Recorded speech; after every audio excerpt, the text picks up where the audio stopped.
نحمده ونصلي على رسوله الكريم اما بعد فاعوذ بالله من الشيطان الرجيم بسم الله الرحمن الرحيم رب اشرح لي صدري ويسر لي امري واحلل عقدة من لساني يفقهوا قولي. ہمارے جو معاملات ہوتے ہیں اور ریلیشن شپس ہیں وہ ہماری زندگی میں اور ہماری ورکنگ میں اور ہمیں ہمارے گولز کے اچیو کرنے میں ایک بہت ہی اہم کردار ادا کرتے ہیں. ہم ہر وقت کسی نہ کسی سے کوئی نہ کوئی معاملہ کر رہے ہوتے ہیں. یا ہمارا معاملہ اپنے رب کے ساتھ ہو رہا ہوتا ہے جب کوئی بھی نہ ہو, یا پھر اگر ہم انسانوں کے بیچ میں ہیں تو انسانوں کے ساتھ معاملہ ہو رہا ہوتا ہے, کبھی اپنے بڑے کے ساتھ, کبھی اپنے سے چھوٹے کے ساتھ, اور کبھی اپنے برابر والے کے ساتھ. یعنی تنہا ہو کر بھی ہم کسی وقت تنہا نہیں ہوتے, ہم اکیلے نہیں ہوتے, ہو سکتے بھی نہیں.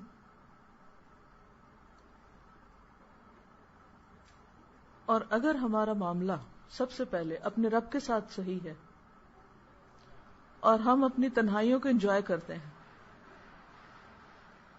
اور اس وقت ہم اپنے رب سے ہم کلام ہوتے ہیں اور اس کے ساتھ باتیں کرتے ہیں اور اس سے مدد مانگتے ہیں اور اس کے شکر گزار ہوتے ہیں اور اس کی نعمتوں کا ذکر اس کے ساتھ کرتے ہیں, تو اس سے ایک زبردست قسم کی آپ کو ایمانی قوت نصیب ہوتی. کسی بھی مقصد میں کامیاب ہونے کے لیے 4 بنیادی صفات کا قرآن نے خود ذکر کر دیا ہے. والعصر ان الانسان لفی خسر الا الذین آمنوا وعملوا الصالحات وتواصوا بالحق وتواصوا بالصبر. تو میں جب ان 4 چیزوں کو دیکھتی ہوں تو ان کو بالکل سمپل, پرسنل اور بہت ہی نارمل قسم کے آرڈنری لیول پہ لا کے سوچتی ہوں. بڑی بڑی باتیں تو بہت سے لوگوں نے لکھی ہیں, لیکن میں یہ دیکھتی ہوں کہ اس پر میں کیسے عمل کروں, مجھے کیا کرنا ہے. جب پہلی بات کی جاتی ہے آمنو کی, تو عموماً ایمان کی ڈیفینیشنز بتانے لگ جاتے ہیں لوگ, یا پھر یہ ہے کہ ایمان کی تفصیلات بتانے لگتے ہیں کہ اللہ پر ایمان, رسولوں پر, فرشتوں پر, اس پر. ٹھیک ہے, وہ تو ہم بچپن سے سنتے ہی آ رہے ہیں, پڑھاتے آ رہے ہیں, پڑھتے آ رہے ہیں. لیکن ضرورت اس بات کی ہے کہ ہم یہ دیکھیں کہ میرے اپنے ایمان کا حال کیا ہے, میں ایمان کے کس درجے پر ہوں, اور اس کا جائزہ میں کہاں سے لوں گی. کیسے پتا چلے گا کہ میرا ایمان جو ہے وہ درست ہے.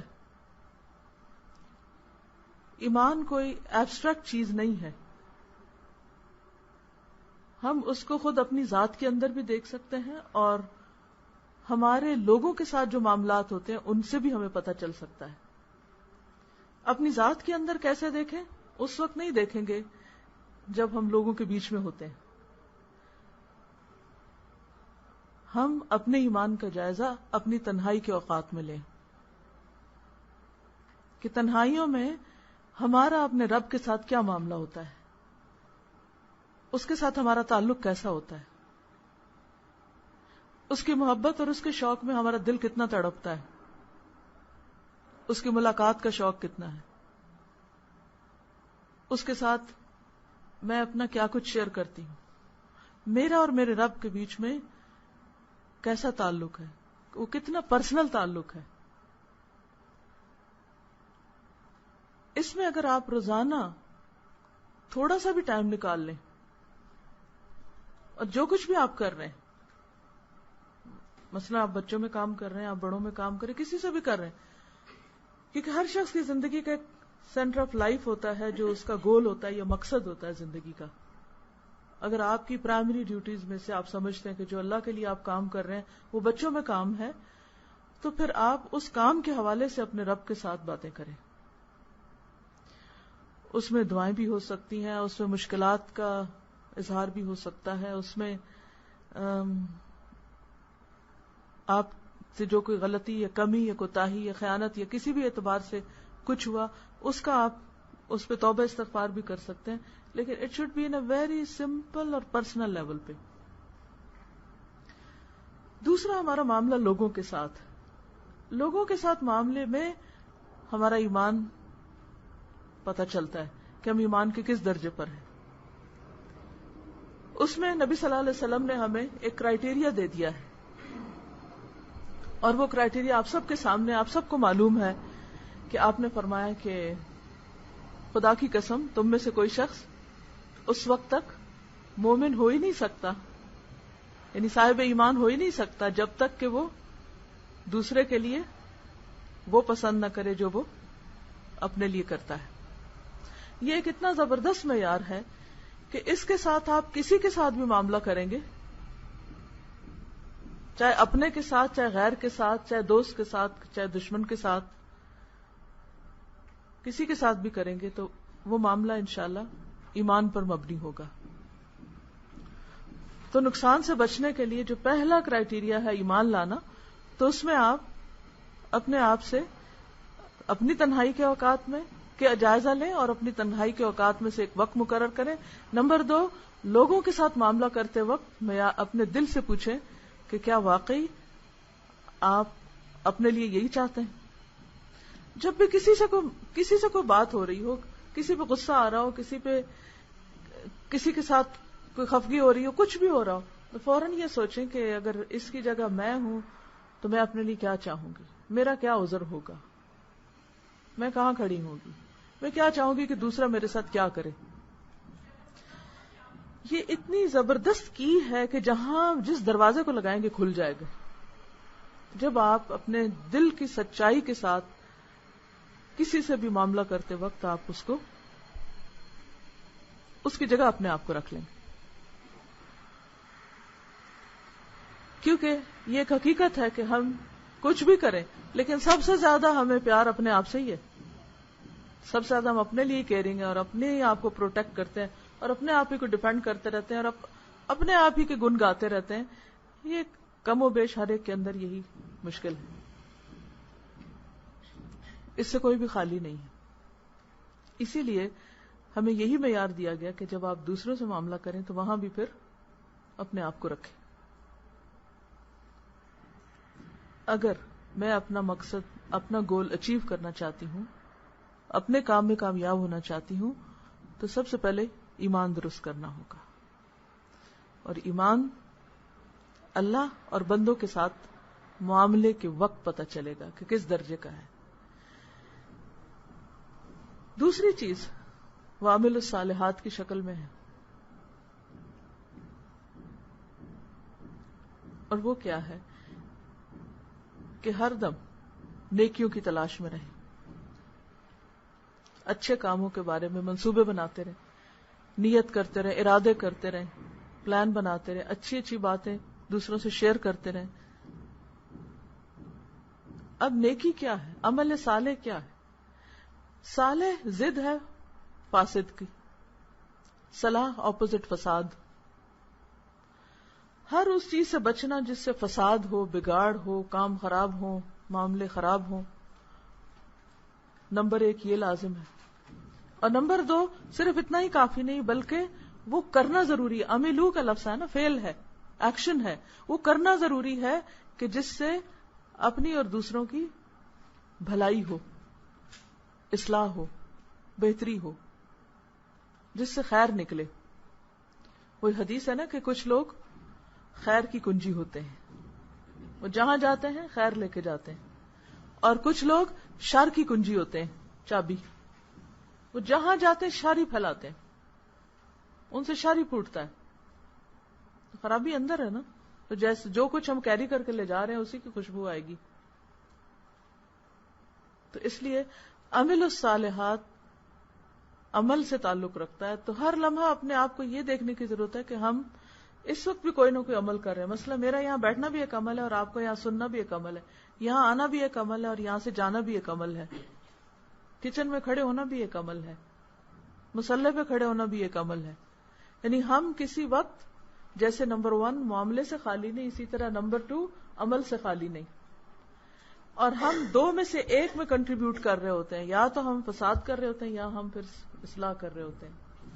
کچھ چیزیں ڈائریکٹلی اصلاح فساد ہوتی ہیں، کچھ انڈائریکٹلی ہوتی ہیں. تو اس لیے مزید گہری نظر کی ضرورت ہے. تو دوسری چیز ہمیں ایکٹیو رکھتی ہے عمل الصالحات. کہ کچھ نہ کچھ تو کرنا ہے. اس میں سستی اور لیزینس اور صرف باتیں کرتے رہنا اور کچھ کر کے نہ دکھانا، یہ سب چیزیں ہماری جائزہ لینے کی.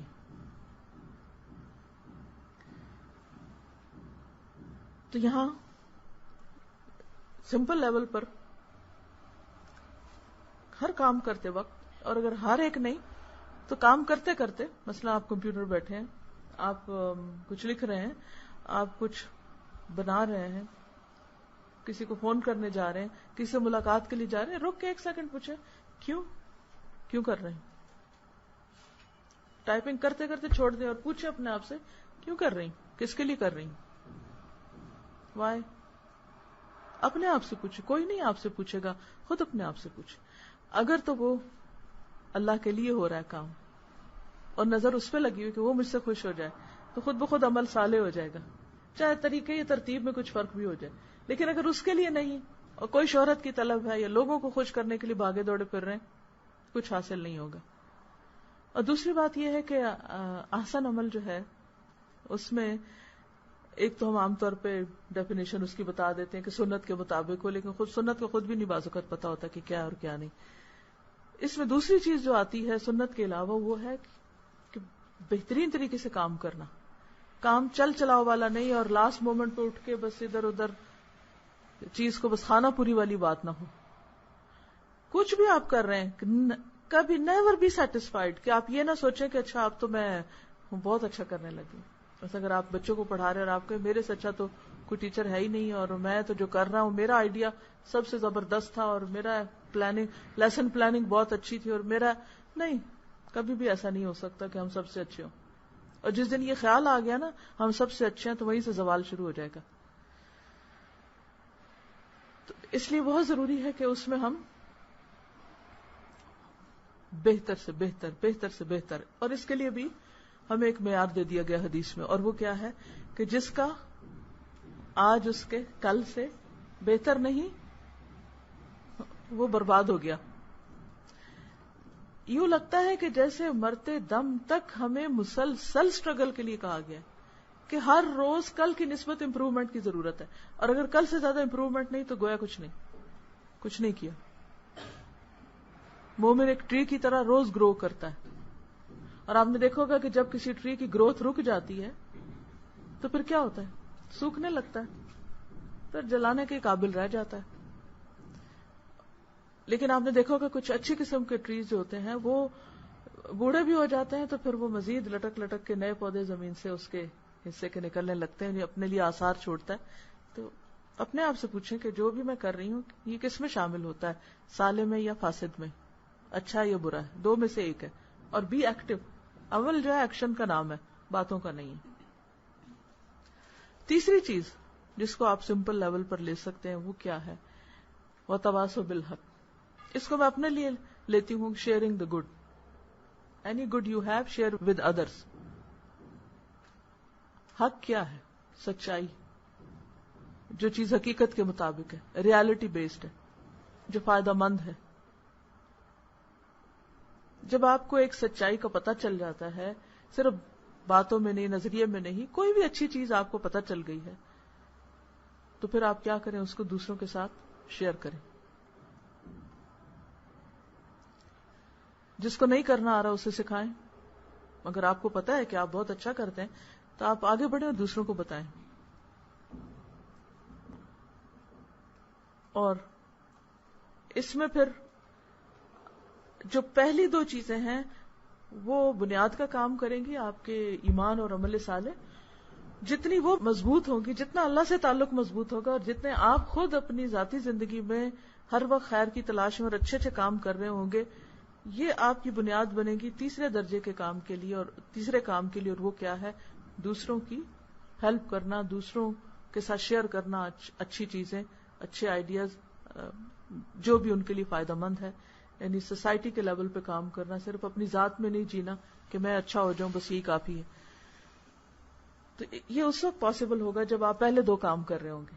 بہت سے لوگ کہتے ہیں اچھا اگر ہم کسی کو بتائیں گے تو ہمیں پکڑے گا. ہاں ضرور پکڑے گا، اور یہ اسی لیے تیسری چیز لگائی گئی ہے تاکہ ہمیں کوئی پکڑ سکے، ہمیں کوئی پوچھ سکے. یہ ایک ایک سرکل ہے کہ آپ کسی کو بتائیں گے اور کوئی آپ کو بتائے گا، کہ صرف آپ ہی نہیں بتانے کے لیے، دوسرے بھی آپ کو بتانے کے لیے، یعنی دو طرفہ کام ہے، کیونکہ وہ تواصو تفاعل ہے جس میں دو طرفہ ایکشن ہوتا ہے، اور ہر ایک کی ذمہ داری آپ دوسروں سے شیئر کریں، دوسرے آپ سے شیئر کریں، آپ دوسروں کو اچھی بات بتائیں، دوسرے آپ کو، کیونکہ کوئی بھی پرفیکٹ نہیں، یہ کمپلیمنٹری رول ہوتا ہے جس میں ہر شخص دوسرے کی کمی پوری کر رہا ہوتا ہے، اور ایک مسلسل آپ کا جہاں تھاٹ پروسیس ہو رہا ہوتا ہے وہاں پر آپ کی ایک ساتھ ساتھ ایک اسکل بلڈنگ بھی ہو رہی ہوتی ہے کہ کس طرح آپ نے اچھی بات کو دوسروں کو پریزنٹ کرنا ہے، کیونکہ جب آپ اچھا کرتے ہیں تو بھی آپ کو فیڈ بیک مل جاتی ہے، اور جب آپ بھونڈے طریقے سے کوئی کام کرتے ہیں تب بھی فیڈ بیک مل جاتی ہے. اور جو اس میں آخری، اس میں بہت کچھ مزید آپ خود سوچ سکتے ہیں کہ اس کا یہ مطلب نہیں فتواصوا بالحق کا کہ آپ ایک لاٹھ اٹھائیں اور راہ چلتے جس کو دیکھیں وہ غلط کر رہا ہے تو اٹھا مارے اس کو، اور ہر ایک کو آپ لائن قطار بتاتے جائیں تم بھی غلط اور تم بھی غلط اور وہ بھی غلط ہے. یہ نہیں ہے اس کا مطلب. بعض اوقات ہم سمجھتے ہیں کہ حق، ہاں حق ہے، یہ تو بات تو صحیح ہے، سچ ہے اور میرا رائٹ ہے، اور مجھے قرآن نے بھی حکم دیا میں ہر ایک کو جا کے تو نصیحت کروں. یہ اس کا مطلب نہیں ہے. تواسی کا جو لفظ ہے نا واو صاد یا میں، اس میں خیر خواہی کا مفہوم خود بخود آ جاتا ہے، اور پھر وہی بات ہے کہ جو چیز اپنے لیے پسند ہے وہی دوسروں کے لیے پسند ہوگی. جس انداز میں آپ چاہتے ہیں کہ آپ کو کوئی بتائے اسی انداز، بس اسی معیار کو رکھ لیں، ساری حکمت آ جائے گی.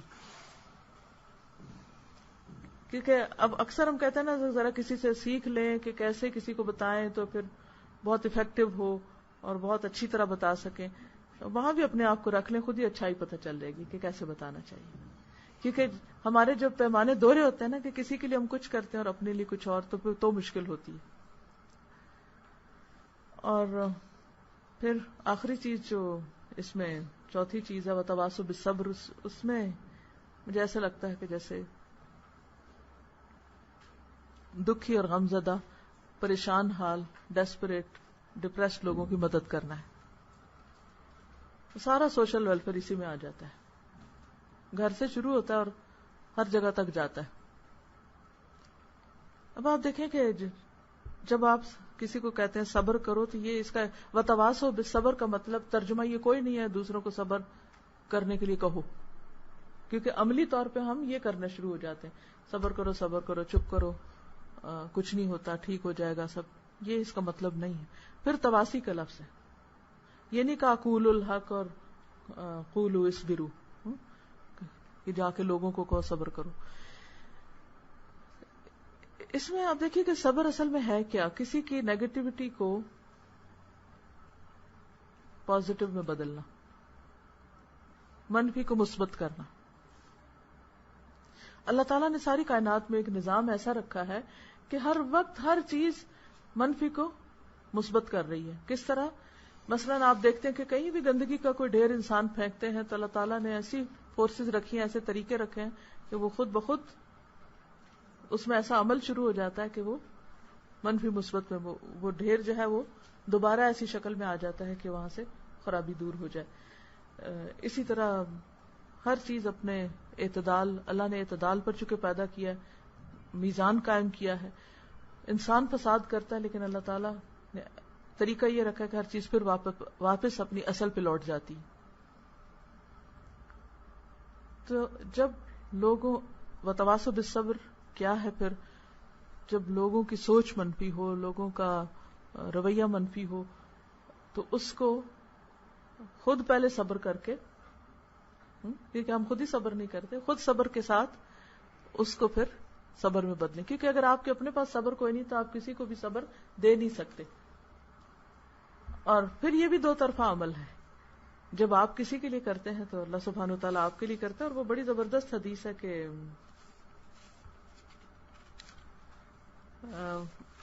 بہت زبردست حدیث ہے جس میں آتا ہے نا کہ جاہدوا فی سبیل اللہ فإن الجہاد فی سبیل اللہ باب من ابواب الجنہ ینجی اللہ بہ الہم والغم. اللہ کے راستے میں جہاد کرو. جہاد کا مطلب سخت قسم کی ایفرٹ لگاؤ، سخت قسم کی کوشش کرو، کیونکہ اللہ کے راستے میں جہاد جنت کے دروازوں میں سے ایک دروازہ ہے جس کے ذریعے اللہ ہر قسم کے ہم اور غم سے نجات دیتا ہے. ٹھیک ہے ذکر سے بھی دلوں کا اطمینان ہوتا ہے، عبادت سے بھی اچھا لگتا ہے انسان کو، لیکن دنیا کے غم اور افکار اور پریشانیاں اور بہت سے ڈپریشن صرف دور اس وقت ہو سکتے ہیں جب آپ یہ کام کرتے ہیں، لوگوں کے لیے باہر نکل کر، باہر سے مراد میری کہ اپنے خول سے باہر نکل کر لوگوں کے فائدے اور خدمت کے لیے آپ کمر بستہ ہو جاتے ہیں. سوشل ویلفیئر ہے یہ اسی چیز کا نام. یہ چیزیں ہمیں دوسروں کے اندر انکلکیٹ کرنی ہے.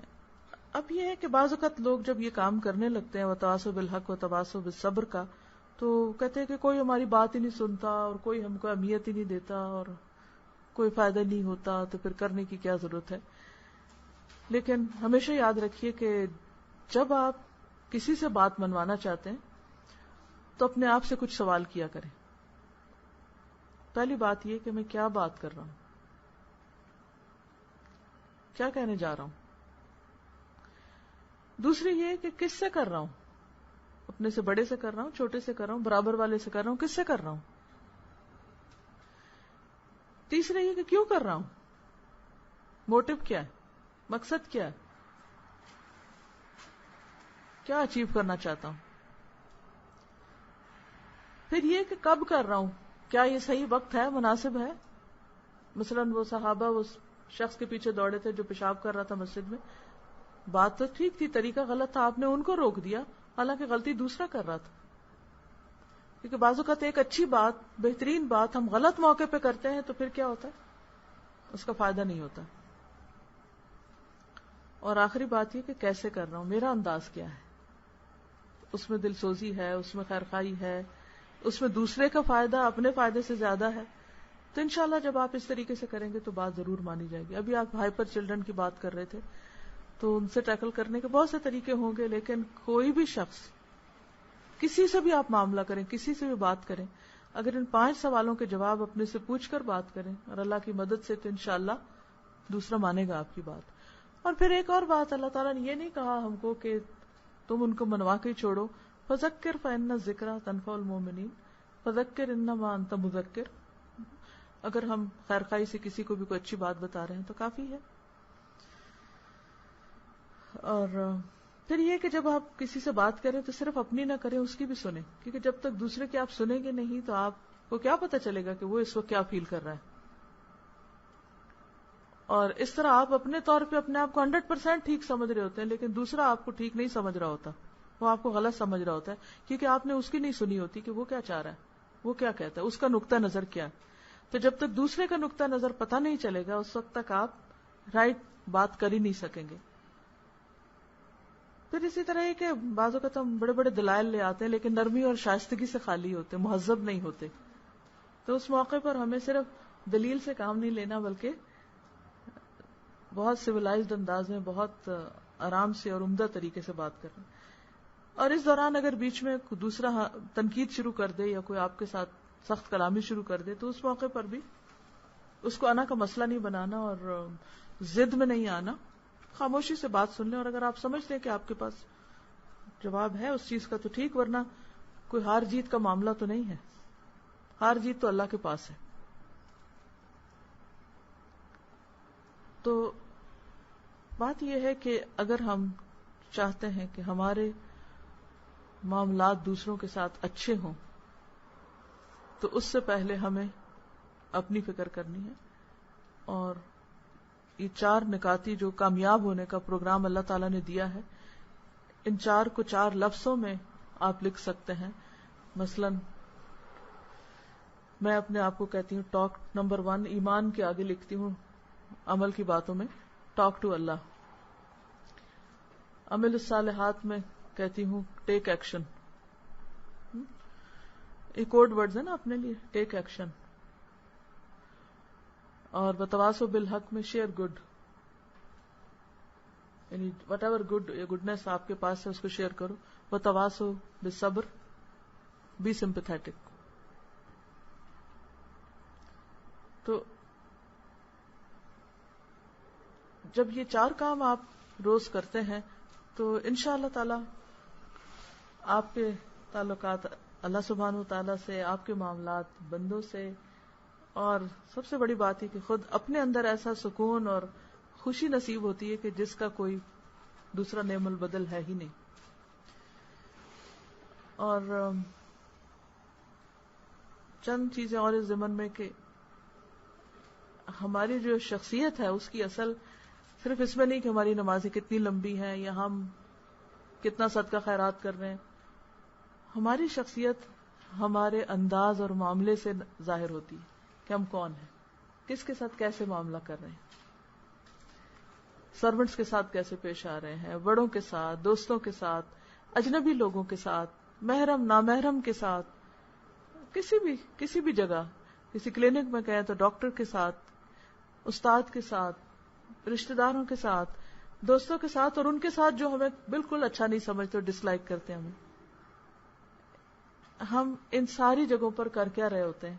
یہ ہماری شخصیت ہے, اس کا نام شخصیت ہے. تو آپ اپنے لیے چیک لسٹ بنا سکتے ہیں کہ مختلف جگہوں پر آپ کو کیا کرنا چاہیے, کیا کرتے ہیں, نتیجہ کیا نکلا, جس سیلف انالیسس کے طور پر. پھر ہماری پہچان ہوتی ہے ہمارے گفتگو کے طریقے سے کہ ہم وہی 4-5 باتیں جو میں نے کہی, کس سے کر رہے ہیں بات, کیوں کر رہے ہیں, کیسے کر رہے ہیں.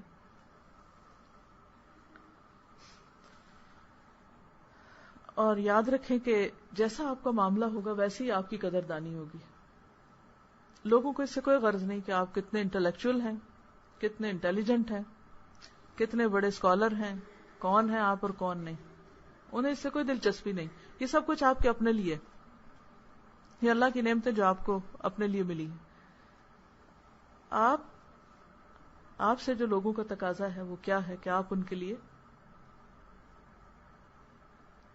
اچھا معاملہ کرنے والے بنے, بی سمپیتھیٹک اور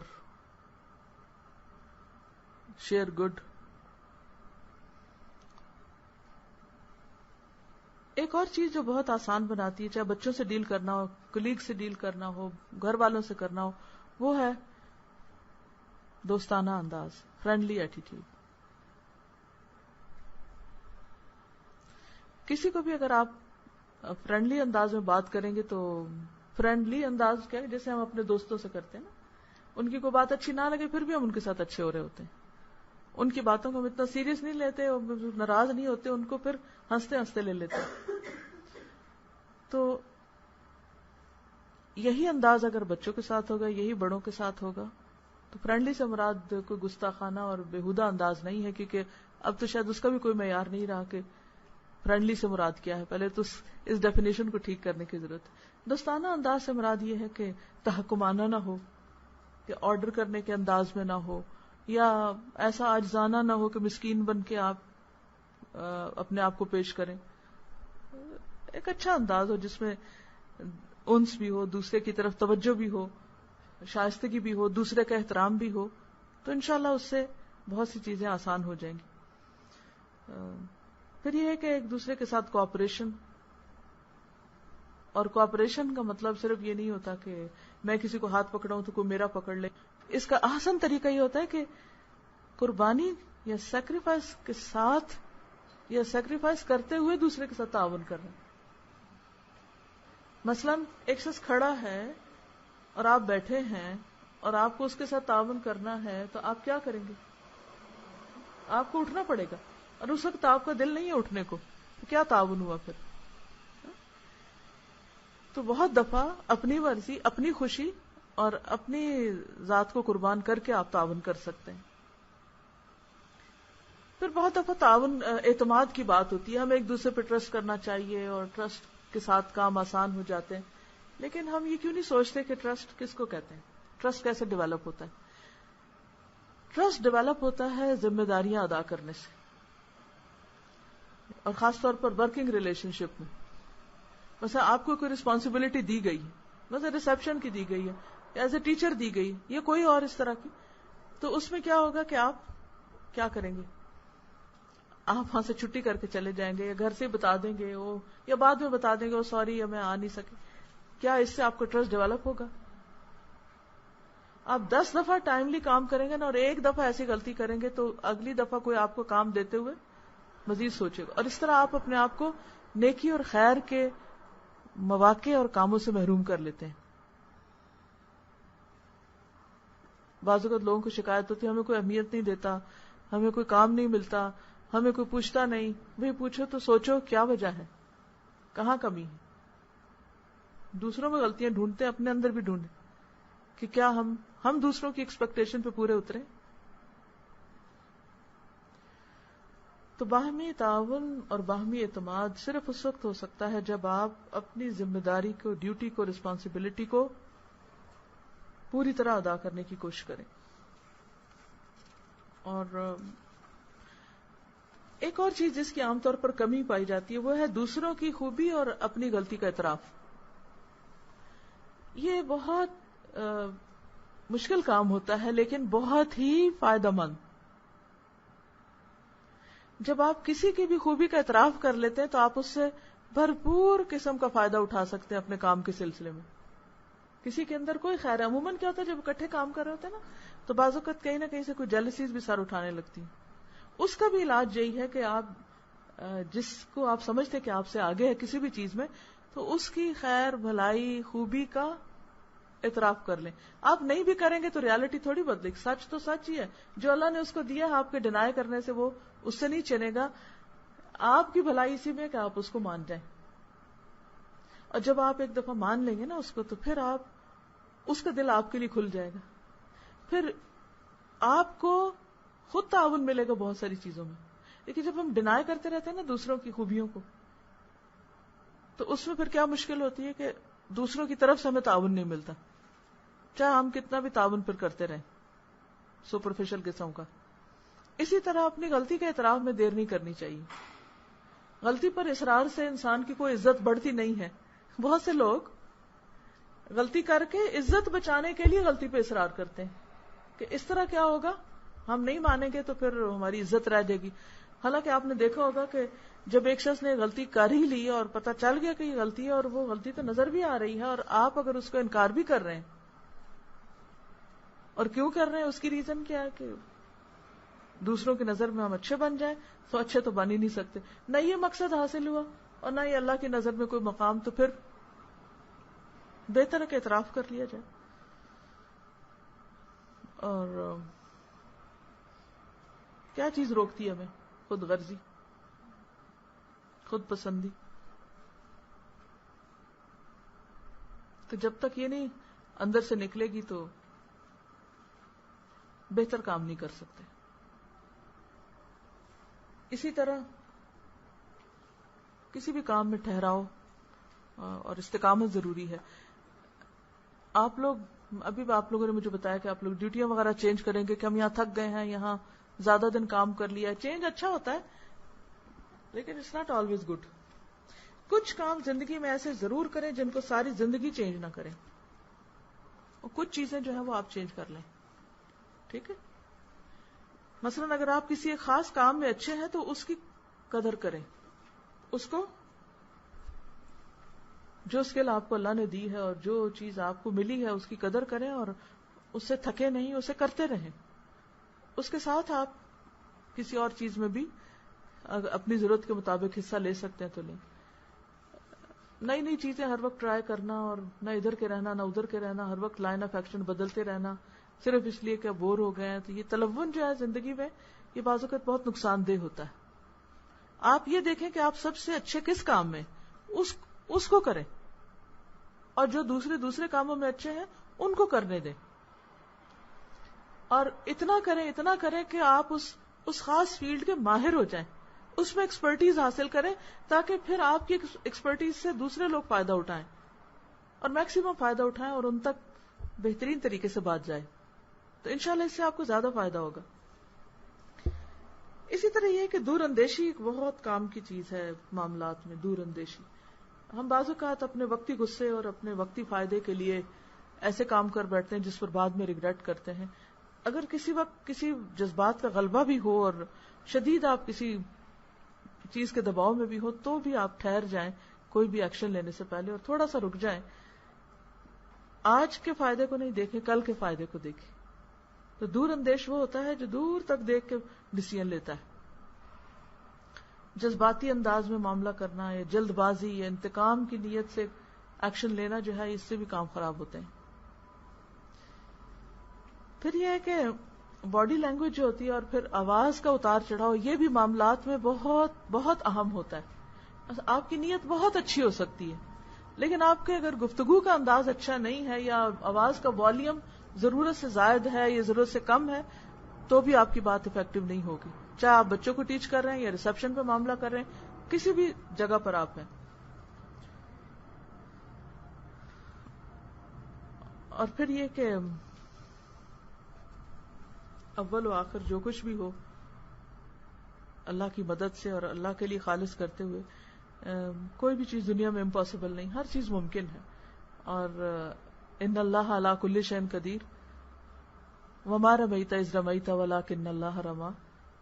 ہم نہیں کرتے، وہ اللہ ہی کرواتا ہے.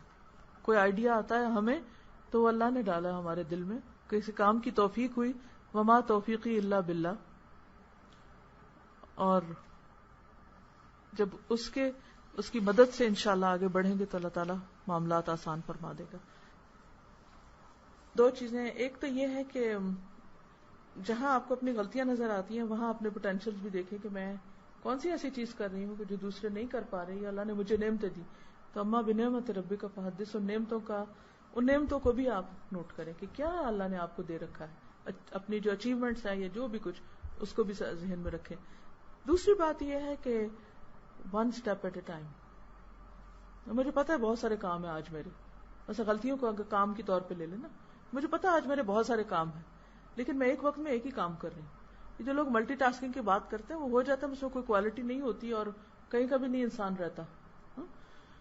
تو آپ اس میں خود دیکھ سکتے ہیں کہ کون سی چیز کو پہلے مجھے لینا، کون سی چیز پہلے کرنی ہے، اور اس کے بعد وٹ نیکسٹ. اور جب آپ نے سفر شروع کر دیا تو اللہ کو پتا ہے. اللہ کو ایسے لوگ نہیں چاہیے جو غلطیاں کریں نا، اس کو وہ چاہیے کہ جو ان کا اعتراف کر کے اصلاح کی کوشش کرے اور اسی راستے میں اللہ سے جا ملے. تو جب انسان ریئلائز ہی کر لیتا ہے نا، فَأُولَٰئِکَ يُبَدِّلُ اللَّهُ سَیِّئَاتِهِمْ حسنات، اللہ ان پتھروں کو بھی ہیرا بنا دیتا ہے جو ہماری غلطیاں ہیں. اور ایک کسی نے کہا تھا کہ مجھے یہ آیت اتنی پسند ہے قرآن مجید کی، اور اس کی وجہ سے مجھے اللہ پہ اتنا پیار آتا ہے کہ اس سے بھی کوئی مہربان ہو سکتا ہے کہ جو ہمارے گناہوں پر بھی ہمیں اجر دے. اس کا سمپل مطلب یہ کہ جو ہم سے غلطیاں ہوئی یا کر رہے ہیں یا ہو رہی ہیں ان پر بھی اجر ہے اگر انسان اس کوشش میں ہے اور مسلسل ان کو ریپلیس کرتا جا رہا ہے اپنے اندر سے. تو یہ سارا جو بعض اوقات ہم ماضی کے بڑی ریگریٹس میں پڑ جاتے ہیں نا کہ ہم تو اچھے ہو ہی نہیں سکتے، ہم نے تو اتنے یہ اور یہ کر لیا. نہیں، اللہ کا وعدہ ہے تم اچھے ہوگے تو وہ پچھلا سب برا بھی اچھائی کے کھانے میں ڈال دوں گا. اس سے بڑی چیز کیا ہے؟ تو انشاءاللہ معاملہ پھر اللہ سے ہے نا، بندوں سے تھوڑی ہے. انشاءاللہ جب اللہ سے سچے ہو گئے تو بہت ساری چیزیں آسان ہو جائیں گی. اس میں پھر نبی صلی اللہ علیہ وسلم کی سنت دیکھیں کہ آپ نے کیا کیا تھا. آپ بیٹھے ہوئے تھے تو ایک شخص آیا اور اس نے بات کی اور آپ نے بہت اچھی طرح اس کو جواب دیا. جب وہ چلا گیا تو آپ نے حضرت عائشہ کو بتایا کہ اپنی قوم کا بدترین شخص ہے. تو انہوں نے کہا کہ پھر آپ اتنے اچھے سے کیوں بات کی آپ نے ان سے؟ تو آپ نے فرمایا کہ لوگوں میں بدترین وہ ہے جس کے شر سے بچنے کے لیے لوگ اس سے بات چیت چھوڑ دیں. یعنی وہ تو ہے ہی ایسا، تو کیا میں بھی ویسے ہی بن جاؤں کہ لوگ اس سے بھاگتے تو مجھ سے بھی بھاگنے لگے کہ میں اس کے درجے پہ تو معاملہ نہیں کروں گا. حدیث میں آتا لا تکونوا امعاً، لوگوں کے ساتھ ان کی برابری پہ معاملہ نہ کرو کہ جیسا وہ کریں گے ویسا ہم کریں گے. اس میں یہ ہے کہ تقویٰ کیا ہے اصل میں؟ سفر ختم کر دیا جائے یا کام چھوڑ دیے جائیں کہ باہر مٹی ہے کانٹے ہیں، کیا کیا جائے؟ بچ کے چلیں، بس محتاط رہیں. آپ کو پتا ہے کہ ایک شخص جو ہے اس کی زبان اچھی نہیں یا اس کا اخلاق اچھا نہیں اور وہ آپ کے لیے تکلیف دہ ہے، تو اس وقت ایکسٹرا کانشیس ہونے کی ضرورت ہے کہ مجھے اس کے انداز گفتگو یا اس کے الفاظ یا اس کی کوئی عادت اپنے اندر نہیں آنے دینی. وہاں رکاوٹ ڈالیں، باقی معاملہ تو آپ سب سے کریں گے. میں نے بچوں کو آہستہ بولنا صرف عمل سے سکھایا. ان کا والیوم یہاں ہوتا ہے تو میں پھر بھی آہستہ بولتی ہوں، اس سے اوپر جاتا میں پھر بھی اسی لہجے میں بات کروں گی اور اشارے سے کروں گی کہ نیچے ہو جاؤ. اور کرتے کرتے الحمدللہ پھر عادت ہو جاتی ہے ان کو. تو بہت سے لوگوں کو آپ صرف لیکچر دے کے نہیں، عمل سے آپ سکھائیں. جو آپ چاہتے ہیں ان میں دیکھنا وہ کر کے دکھائیں. اب بچے بس میں شور کر رہے ہیں تو عام طور پہ ہمارے اسکولوں میں کیا ہوتا ہے، میز بجانے لگتے ہیں، استاد اس سے زیادہ چیخنا شروع کر دیتا ہے. نہیں، ریورس کر کے دیکھیں. یہ میں نے دیکھا کہ اگر ان کے حقوق متاثر نہ ہوں تو پھر ان کو نہیں اتنا مسئلہ ہوتا. ان کو سیٹسفائی کرنا بہت ضروری ہے. ان کے ٹائم پہ جب ان کو توجہ دینا تو نہ آپ کے ہاتھ میں موبائل ہو اور نہ ہی آپ کے پاس کچھ اور ہو, پھر صرف آپ ان کے ہو. اب مثلاً آپ نے نکلنا ہے اور بچہ سو رہا ہے اور اس کو کھانا دینا ہے یا کوئی بھی گھر کا کام ہے, اب یہ نہیں آپ کریں گے اسے سوتا چھوڑائیں, اور یہ بھی نہیں کریں گے کہ چیخ چلا چلا کے اس کو اٹھا کے تو پھر اس کے ساتھ بدتمیزی کر کے آپ باہر آئیں. تو پہلے سے سوچنا شروع کریں, پہلے سے پلان کریں کہ اس چیز کو میں نے کیسے میٹ کرنا ہے, اور پھر یہ کہ چاہے تھوڑی دیر دیں مگر اتنی اچھی توجہ سے. اس وقت یہ نہ کہ مجھے دیر ہو رہی ہے اور گھڑی بار بار دیکھیں اور یہ تو تم نہیں, فل اٹینشن. جب ان کی سیٹسفیکشن ہو جائے گی پھر وہ شکر کریں گے آپ گئے اور وہ بھی مزے کریں. پھر یہ دیکھیں کہ کون بچے آ رہے ہیں, کہ وہی آ رہے ہیں جو پہلے سے آ رہے ہیں یا نئے بچے ہیں, یہ بھی دیکھنا ہوگا. اگر نئے بھی آ رہے ہیں اسی ایج لیول میں تو ان کے گروپ الگ کر دیں اور ان کو پچھلا ہی پڑھائیں. ضروری نہیں کہ سب کا لیسن پلان ایک ہی ہو. مثلا اگر ایک لیول کے ایج کے بچوں میں کچھ وہی آ گئے جو پہلے آپ کے نیچے سے اوپر آئے ہیں اور کچھ وہ آ گئے جو بالکل ہی را ہیں, تو پھر ان کے لیے الگ الگ پچھلی چیزیں ان کے لیے کر لیں جو پہلے سے ہو چکی, جو نیا آ رہے ہیں اور ان کے لیے. تو دور اندیشی سے مراد یہ ہے کہ آج آپ کے پاس جو 5 سال کا بچہ 5 سال بعد وہ کہاں ہوگا. کچھ بچوں نے تو 5 سال ہی آپ کے پاس آنا ہے, لیکن کچھ ایسے ہوں گے کہ جو آتے جاتے رہیں گے. تو اس پر ضرور بیٹھ کے دیکھیں کہ ہر سال کے اندر آپ کون کون سی چیزیں رکھیں گے کہ وہ, یا 10 سال کا مسئلہ نہ آ رہا ہے اور آج سے آپ جیسے دورہ قرآن کی بات آپ کر رہی تھی یا اس لیسن پلان کی بات کر رہی تھی, تو اس طریقے سے آپ ان کو لے کر چلیں کہ جب وہ وہاں تک یعنی اگلے 2 سال میں 3 سال میں وہ اس چیز کو مکمل کر کے رکھیں. تو ڈپینڈ کرتا ہے کہ آپ کام کے اعتبار سے دیکھ رہی ہیں, ان کی پرسنالٹی کے اعتبار سے دیکھ رہی ہیں, اپنے اینگل سے دیکھ رہے ہیں. پھر وہی بات کروں گی کہ جس لیول کا آپ کا اللہ سے تعلق ہوگا نا اس لیول کا آپ ڈال سکیں گے. پہلی بات تو یہ. دوسری بات یہ کہ اس پر ایکٹیولی آپ پلان کریں کہ کس کس طریقے سے آپ نے پہچان دینی ہے اللہ کی. بہت ساری چیزیں ابھی صرف ان کے اندر جائیں گی, وہ باہر نہیں آئیں گی اور آپ سمجھیں گے کہ کوئی اثر نہیں ہو رہا کوششوں کا, لیکن ایک وقت آئے گا کہ وہ ضرور سامنے آئیں گی. اور جب ایک کسان بیج بوتا ہے تو اس وقت ٹھیک ہے اسے امید ضرور ہوتی ہے, لیکن اس وقت بظاہر ایٹ لاس ہوتا ہے کہ وہ اس نے جو اس کے پاس تھا وہ بھی دے دیا, اس کے پاس اب کچھ نہیں ہے. تو انشاءاللہ تعالی پھر کی تو وہی ہے کہ اللہ نے جس مقصد کے لیے ہم سب کو پیدا کیا ہے, اگر وہ مقصد بچوں پہ واضح ہو جاتا ہے اور سب سے زیادہ تعلق ظاہر اور باطن میں اللہ ہی کے ساتھ ہے, تو انشاءاللہ اس بنیادی مرکزی نقطے کو سامنے رکھ کے ساری چیز, کیونکہ کسی بھی پلان اور پروگرام میں ایک نیوکلیس ہوتا ہے نا, اس کا جو سب سے زیادہ اہم حصہ ہوتا ہے وہ کیا ہے آپ کا, جتنا آپ پہ خود واضح ہوگا اسی اعتبار سے آپ اس کو دوسروں تک لے جا سکیں گے انشاءاللہ تعالی.